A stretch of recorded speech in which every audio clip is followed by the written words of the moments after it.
So if inflation stays where it is, the Fed can't get interest rates to a real level without causing recession, which will sink the stock market.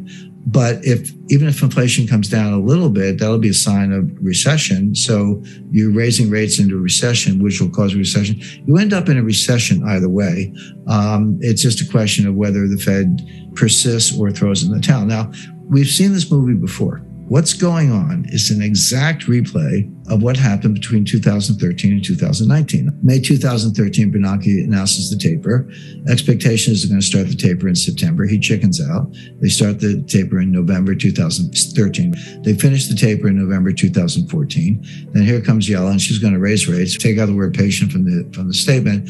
She doesn't raise rates until December 2015. And then she doesn't raise them again until December 2016. They went a whole year between two 25 basis point rate cuts. And then here comes Powell, and then boom, okay, 25 basis points, boom, boom, boom. Gets them up to 2.25, which is where they want it to be, and gets the balance sheet down to about $3.5 trillion. They want to get it down to about $2.5 trillion. But he's got rates about where he wants them. He's got the balance sheet on its way down. And he's normalizing. And what happens? The stock market crashes 20% between October 1st, 2018 and December 24th, 2018. That was the famous Christmas Eve massacre where the stock market fell 3% in one day. But the Fed's still tightening. The Fed tightened like a week before the Christmas Eve massacre. They tightened into the weakness. They were getting very close to crashing the stock market. They took it down 20% in 3 months, getting close to crashing it. So what happens next? First week of January, Powell comes out. Okay, we're not going to raise interest rates anymore. We're going to be patient. They use all these code words. We're going to be patient. Then he starts cutting rates. Then he starts QE. I forget if it was 8 or 9, whatever. Lost track of QE. He starts QE 8, let's say. And then that takes you into 2020. And here comes the pandemic. And rates go down to 0. And the balance sheet goes to $7 trillion. They were back where they were in May of 2013. Except worse, because now the balance sheet was even bigger than it was then. A complete failure.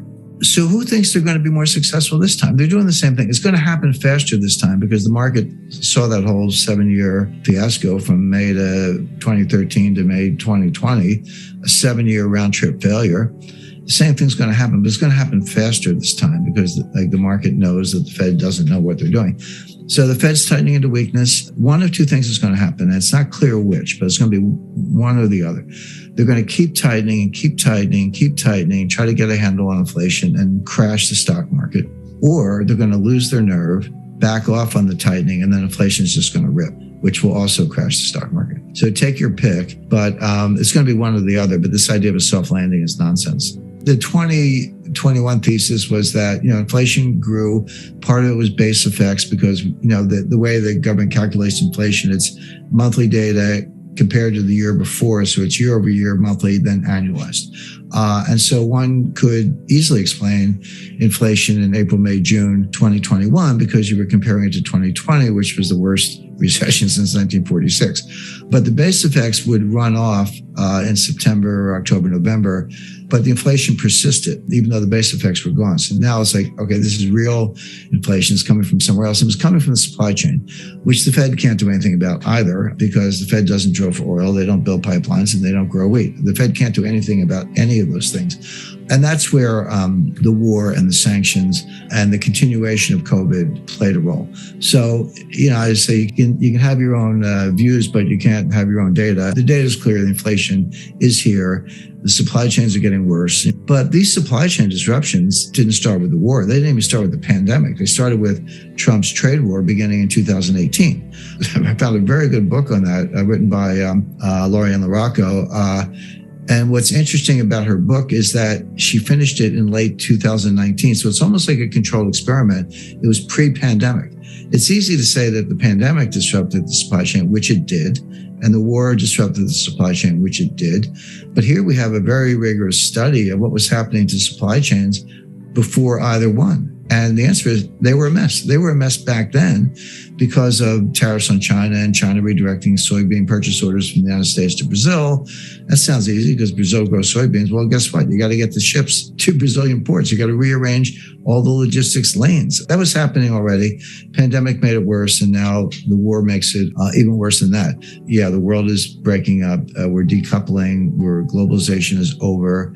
There'll be a new form of it. It's not the end of world trade, but you're going to to see, maybe the Five Eyes, UK, US, Canada, Australia, New Zealand, and friends in Western Europe form a new trading bloc, but exclude China and Russia. It'll be a little bit more like the Cold War. I talked to Paul Volcker about this, but here's what happened in the 70s. Now, it started as cost push inflation. It was the Arab oil embargo in 1973, after the 1973 war, the Israel-Arab war. Then the Arabs threw the embargo on us. The price of oil quadrupled. It went from $3 a barrel to $12 a barrel. It sounds cheap, but that's a 300% increase. And then we had a severe stock market crash and recession in 1974, which at the time was the worst since the Great Depression. We've had worse ones since, but at the time, that was the worst recession since the Great Depression. Then we come out of that, and along comes the Fed, and we went off the gold standard. Nixon had an easy monetary policy in 72. It was a little earlier for his reelection effort, et cetera.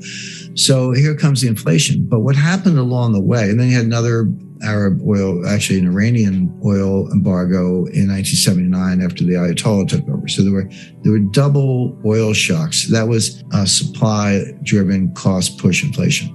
But along the way, it morphed into demand pull. It morphed into a demand-driven inflation. And I lived through it. I mean, I was a young, up-and-coming lawyer at Citibank and a senior officer living in New York City. And that was the world where if you wanted anything, new furniture, TV set, vacation, whatever, you dropped everything, ran out and did it because the price was going up so fast. So that's destructive in two ways. Number one, it shows that the Fed's always behind the curve. It shows that these things can persist a lot longer than people expect. But in my view, most importantly, because I think things are going to happen more quickly now, it shows inflation morphing from cost push to demand pull, morphing from something on the supply side to a psychological shift on the consumer side. And Volcker crushed it, but at a huge cost. Unemployment was about 11%. He took interest rates to 20%. How does that feel? Mortgagors and student loan holders and others, 20%. You're talking about 40% on credit cards in that world. And people forget, doesn't inflation, don't you have high growth or whatever, at least, or low unemployment? No, we had stagflation. We had inflation and high unemployment. There were 3 recessions between 1974 and 1982. We had 3, 1974, 1980, and 1981, which lasted until 1982.